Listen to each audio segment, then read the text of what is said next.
I'm Claudette, and this is Cloud, Coffee and Code. Hello, and welcome to another edition of Virtual Happy Hour here on Cloud, Coffee, and Code with Capital Presence. Today we have guest speaker David Hillelsohn. He is of DHill Financial, and he is here to talk to us about a plethora of things, all from memes to making sure that you have your financials in order during crisis, and pretty much everything in between. So David, thanks for hopping on with us. I understand that you're in Florida and you are enjoying the weather. I hope. I am. It's a little hot here, but we're dodging thunderstorms, so no complaints. Nice. So this is a happy hour. So I guess that's what we have to mention first, right? Is that so? I put out a LinkedIn poll out there for everybody, and which the QA is open. So if you guys along this, do you have any questions for David? We do have a question and answer that you guys can ask away. But on the LinkedIn, I put out what should I be drinking, and everybody chose local wine was the winner. So I do have to shout out Paradise Springs Winery for the nice wine today. So hopefully you have a nice cold beverage in hand, David, as well, or at least have one on deck for your Friday afternoon. And we'll soon be partaking in your own happy hour. Hopefully that's the case. Absolutely. Right, absolutely. I am a home brewer myself. Oh, so, really? I kind of defer to brew whenever I get that chance. Very cool. I feel like that's our first topic of conversation. I did not know this about you. I didn't know this about you. So tell me about your home brewing. I mean, how long have you been doing it? How'd you get into it? Yeah, I got started with some friends locally. One of my friends had been brewing beer in college, and his wife actually wanted him to get back into it. I guess work in the FBI was not as exciting as he needed, and so he brought a couple people in. There were 4 of us initially, and from there, that little brew team grew to about 10. That was probably 7 or 8 years ago, and we were actually going to be having an event for my daughter right around that time, and I wanted to serve homebrew. Why not? And in large part is because I wanted to do some labels and marketing and all of those things. And I couldn't ask that group of people to brew with me and then have me take all the beer. So it was sort of the first chance that I embarked on my own. And the rest is history. One year I made 27 different beers. And the reason I made 27 different beers is because I could.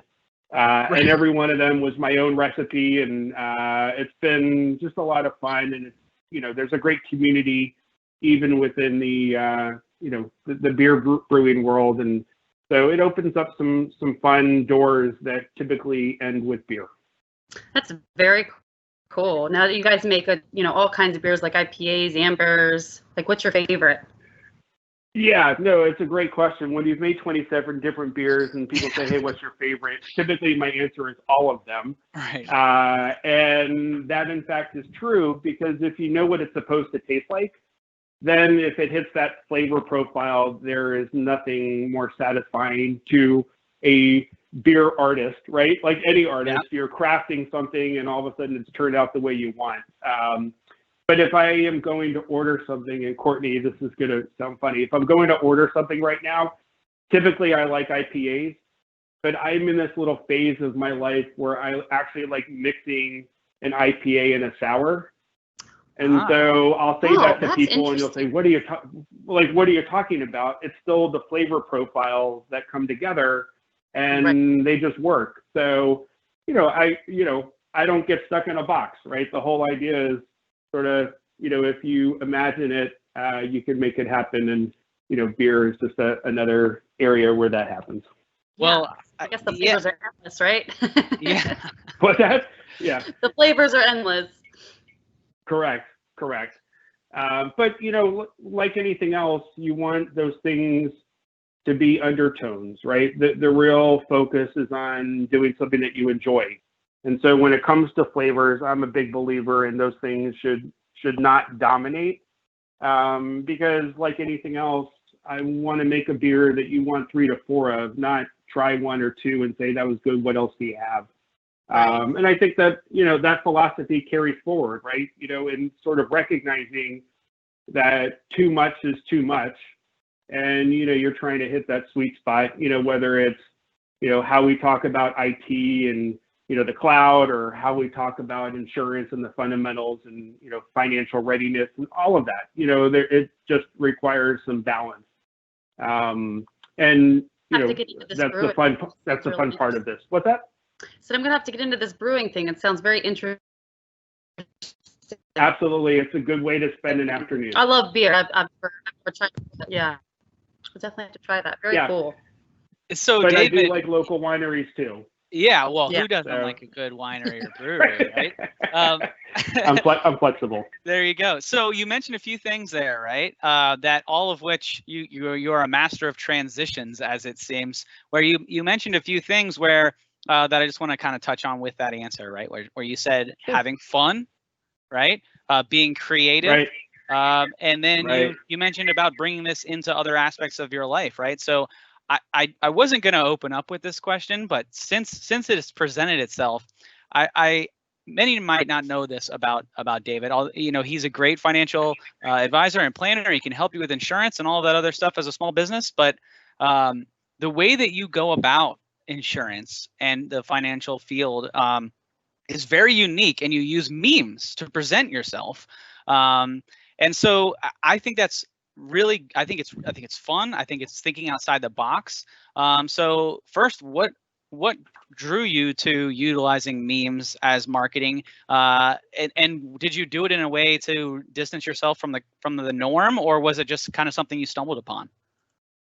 I love the question, and actually how it relates to the conversation we're having here, because beer is a piece of it as well. I just want to clarify, for our audience, the name of my firm is DHill Financial, and that is mostly because DHill Insurance just did not sound very cool. I am not a financial planner. I'm a pure insurance broker, and I say that to say I partner with a lot of amazing financial planners, and when you can have sort of the best in class in each category working together, but also creating some checks and balances for people. I'm prejudiced because this is the approach that I take, but it just allows to have sort of the best in class in each of these categories. But to go to your specific question, it was really by accident. And that's how the best things always happen, right? Sort of unintentionally. And part of it comes from the fact that I work for myself. And what that means is that I do not work for an insurance company. And insurance companies have rules and regulations that may make it more challenging to do some of the things that I want to do, which is frankly just be me, right? So a couple years ago, it was open enrollment for health insurance, and I don't work on the weekends, but during healthcare open enrollment, I do. And so I happened to be working one Saturday. And I said, I don't usually work on Saturdays, but I do when it's open enrollment. And I sort of had this thought, and this is where it's so funny. I pull up the Dos Equis picture, again, a beer reference. And I put my face on the Dos Equis guy. I had grown a beard after I keep saying beer. I grew a beard after my father passed away. And so the Dos Equis guy has a beard. So I put my picture in the Dos Equis guy. The comment meme says, I don't usually work on Saturday, but when I do, it must be open enrollment. And I posted it just having fun. I needed a little break, from open enrollment in healthcare. And when I posted it, it blew up. It got amazing reactions, sort of reactions that I didn't quite anticipate. And I said, you know what, let's have a little fun with this. And so the next one I did was Obi-Wan Kenobi, search your feelings. I sense great conflict with your medical plan. And all of these things sort of over time, they actually started to send a message. That first one said, I'm in health insurance, it's open enrollment, I'm very busy. That second one said, hey, maybe you're not as happy with your medical plan or your broker, or it causes people to start thinking about some things that maybe they wouldn't normally think about. And then from there, it just sort of took off, right? And, you know, all you can ask is that you can have a little fun along the way. And I don't want to take myself too seriously, even as it relates to the conversations around insurance. You know, I take a balanced approach. You know, I'm not someone that says you need to have the maximum amount of insurance you can purchase. We have a lot of competing needs and thoughts, and you know, again, you know, trying to take, I think, a little bit more of a balanced approach is also consistent with having these memes, which is a little more fun, and saying, hey, you know, don't take this too seriously. This is just, you know, a part of, you know, creating a strong financial foundation, and why don't we have a little fun along the way?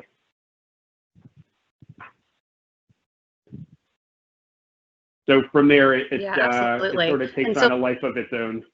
Yeah. Now with insurance, I've heard you mention that, you know, now's the time to get all your ducks in a row. You know, since this crisis happened, like, can you give some advice to those who are, you know, maybe they have insurance or are in the process of looking for insurance, and kind of help steer them a little bit? Sure. I think, you know, the pandemic sort of forces everyone to reevaluate everything in their lives, right? All of the relationships they have, you know, whether personal, business, you know, cable, you know, should I still, you know, stick with my cable provider? You know, I heard someone say, you know, this may be time to cancel all of my reoccurring expenses and then start adding them back as they make sense to us. So I think, you know, the same would be said about insurance, right? You know, here, you know, we add all of these pieces along the way, and this may be just a good time to take a look and say, are we still on the right track? Do we have what we need? That assumes that people have actually taken some steps.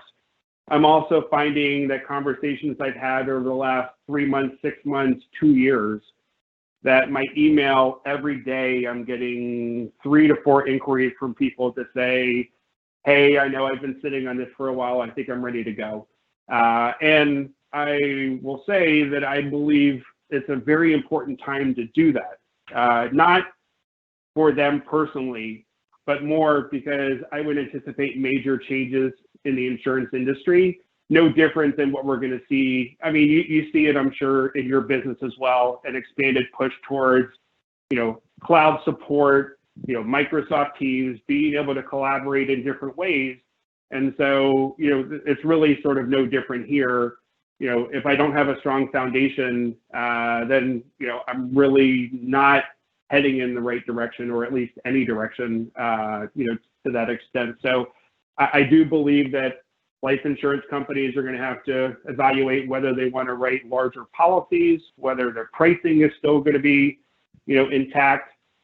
Medical, they're obviously dealing with a lot of COVID-19 related services. You know, insurance companies are trying to minimize copays and make it easy for people to get the access to care that they need. In fact, many of the health insurance providers allowed a special enrollment window to allow people to get access to health care if they had passed during open enrollment. And again, that is simply done because people say, wow, maybe I really need it. And it just emphasizes, you know, all of the pieces, whether it's disability planning, you know, whether it's long-term care, you know, certainly I've seen an increase in life insurance inquiries. And, you know, I think from a broader conversation, market conversation, and something hopefully that gets everyone excited here, I'm also seeing a lot of activity in new business setup where, you know, I think for June 1, I probably have 5 or 6 clients that were installing medical plans for the first time. So you're still seeing that companies that were in the works, you know, government contractors, IT, trades, you know, they're all sort of evaluating, you know, your relationships, but also making sure they're taking care of their people. And so I feel very fortunate that I'm in a position where people still need my help. Yeah. And so I just wanted to touch on one more thing. How often do you suggest people reevaluate their insurance? And, you know, obviously change is inevitable and it's constantly happening. So how often should they be reevaluating their plans? Yeah. When it comes to medical plans in particular, if I put in a medical plan and it's working for the company, that plan should typically work for 3 to 5 years. I mean, if it wasn't working, shame on us, for making a recommendation that didn't make sense. So typically when I'm installing a medical plan, I can see it's gonna fit for 3 to 5 years. I will say that right now on some of my medical renewals, I've mentioned to employers that they may want to increase deductibles even for a single cycle, meaning, if the carriers aren't going to be charging for COVID-related services, could we go from a $2,000 deductible to a $3,000 just this year to maybe find a little savings there to revert back the following year? And most of them have said, we're not going to do that. Healthcare is too important to our people right now, and we're going to stay the course. When it comes to life insurance, typically I'm making recommendations to people that take into account that their needs are not going to be the same over the next 10, 20, or 30 years. So, if our objective is income replacement, for the family, and you're going to work another 25 years, well, again, we have a greater need now than we will in 20 years from now, and we can design a plan that accounts for that. So if there are no major life changes, and you've actually put in a plan that takes, a long-term view, then that plan should work for you, and it should work over that period of time. If you have major life changes, you have a new job, you bought a new house, you have a 15th child, whatever it is, these are things that maybe we need to update. Is that too many? I mean, again, on medical plans, you have to pay for the first 3. So after that, they're sort of free. All right, I didn't know that. So I got a free kid out of this. I didn't know. Right. Wow. Exactly. So, that Courtney, that's how I would answer that. It's to say, if you take a long-term view at the beginning, then you actually have a plan that, takes all of that into account. But if there are changes along the way, naturally, it's a good chance to revisit it. The only other thing is if plans are getting more competitive, then like anything else, it always makes sense to see if there's some savings. If, for example, we were buying term life insurance and we bought a 20-year rate guarantee, and 10 years in, we look and we're young, and a 10-year rate guarantee is less than the remaining on our 10-year, the remaining on that plan, then maybe we would make some adjustments there. But again, it's always a good idea, I think, every 3 to 5 years, just to make sure that there aren't any areas where you can build in some increased efficiency. So David, I know this is a question that is impossible to answer given just a short 30-minute conversation, but small businesses, right, don't always have the resources at the very beginning to go into life insurance, right, or to get into health insurance, or to kick it off, right off the bat, right? But Right. At what point, does that become, and what options do small businesses have, right? I know that you specialize in small business, right? At what point does it become a real, a doable, question or quest to take on? And then what options do they have as small businesses? Yeah, so, I'm a small business owner myself. I get my healthcare through my spouse, right, who's actually employed by a large hospital system. And just as an aside, not to make light of it, nowadays when, single people put an ad in the paper, looking for a friend with benefits, they actually mean benefits more so than the friend. I'm sorry, I can't help it. Like I said, I know it's a serious topic, but we don't have to take it too seriously. Right. I am not in commercial insurance. I don't handle general liability, workman's comp, and things like that. As a business owner, you need to start with those things. Those are the foundation, right? You can't be sued for liability related things to your business. When it comes to, life insurance and health insurance, again, life insurance doesn't have to be expensive. There are plans, that are designed to be shorter term. Longer term is going to be more expensive.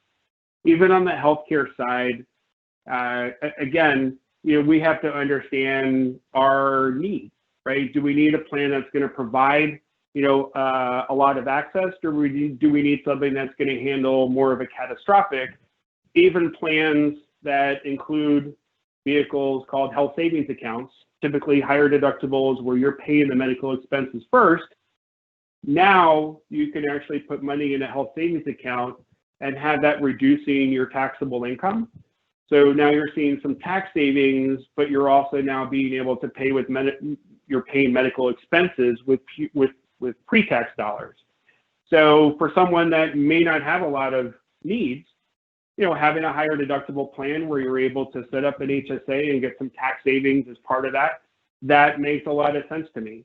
As our needs, and as we age, medical becomes, a bigger issue for us. And, then maybe we start gravitating to, plans that have co-pays that, give us a little more access. And again, I evaluate medical, care as the premium plus the out-of-pocket maximum.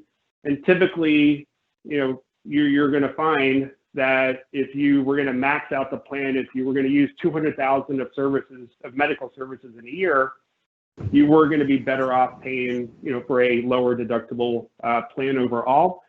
But in Virginia, we actually have some unique aspects for self-employed and entrepreneurs, where in Maryland, if you own a business by yourself, you're going to buy on the exchange.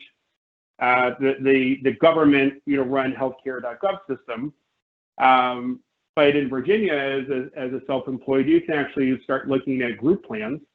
And actually, we're starting to see some opportunities where small businesses are banding together to get access to large group medical plans. But again, even in a scenario like that, the people that tend to get excited about it tend to be a little bit older, right? So when you actually look at the average age of the people who are excited about it, what you really need is a more diverse, risk pool. So, if you have a situation where, they're asking you, are you interested in learning more about a large group medical plan?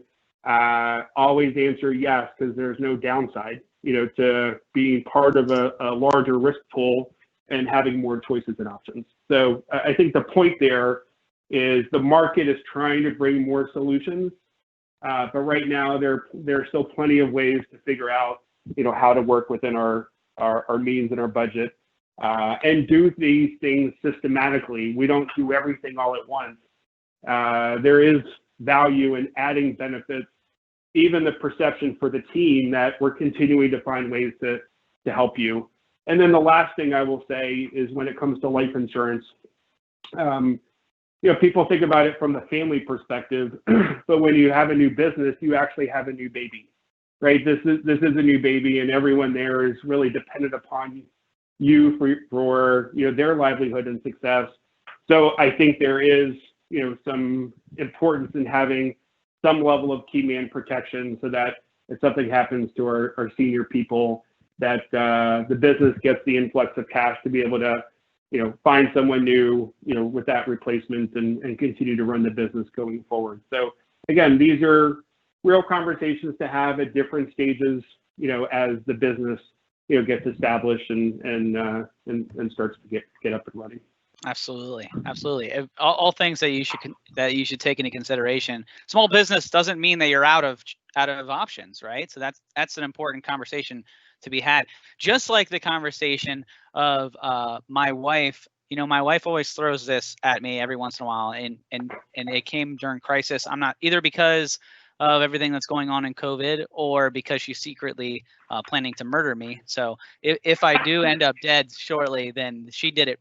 Look at her first, because I don't have life insurance. We've had this discussion multiple times where right. And part of me says I'm not going to do it because my wife's going to murder me, and the other part of me says I should probably do this since I have 4 children, and it's a wise decision. But I appreciate your time, David. And so for people like me who are worried about life insurance, how can they contact you? Or for small business looking for health insurance options, how can we get a hold of DHill Financial? Well, when I bought life insurance, my wife slept better at night. I probably slept Yeah. worse. So those things, right? Those things are probably related, but that'll Right. be a conversation for another day, Yeah. right? My Ozarks first doesn't option, help if you that, want, by the way. Well, I watch all these murder I have no- documentaries. So good. correct. My first option, if you want to get a hold of me, is to reach out to the team at Capital Presence. They're part of this conversation, and I'd like them to continue to be part of that conversation. So Roy and Courtney can certainly put us in touch. If you need to reach out to me directly, my email. Do you just want me to give it, Roy? If that's what you want, however you'd like them to get in touch. Yeah, I mean, the best way is probably by email, David at the name of my company, DHillFinancial.com. But I'm willing to give you my cell phone number as well if it's really important and it's keeping you up at night. So if you grab a pen, my cell number is 571-215-0361. But you can also find me on the web, DHillFinancial.com, and would be happy to have a conversation. There is zero obligation. It has more of an impact on your life than it will on mine. So the ball's in your court. Absolutely. Yeah. Well, David, thank you so much for coming on. Great information as always. And a plus to finding David on any social media or on the web is you get to see those memes that we've been talking about. And maybe, just maybe, a couple of home brewing pictures. Maybe we can get floated out there. I don't know. Absolutely. Yep. We'll make it happen. Absolutely. Well, I appreciate it, David. Cheers Thanks for hopping you. on. Thank you, David. Yeah, thank you so much. So next week we have Ty Riley. He's an entrepreneur who has kept his business in his small town. We had a conversation last week with Heather Parody, who talked about, and we had the conversation of when businesses leave small towns in the pursuit of, bigger things that cities can offer. Well, Ty Riley went the opposite of that and kept in a small town. So we'll have him on. Very cool interview. I'm very excited about that. So make sure you guys check that out. We are on Spotify. We're on YouTube, probably pretty much anywhere you listen to your podcasts. These are published. So if you've ever missed any of our last or older happy hours, go ahead and check those out. This one will be up there shortly. David, again, thanks for hanging out. And thanks for all of you for tuning in. Thanks, guys.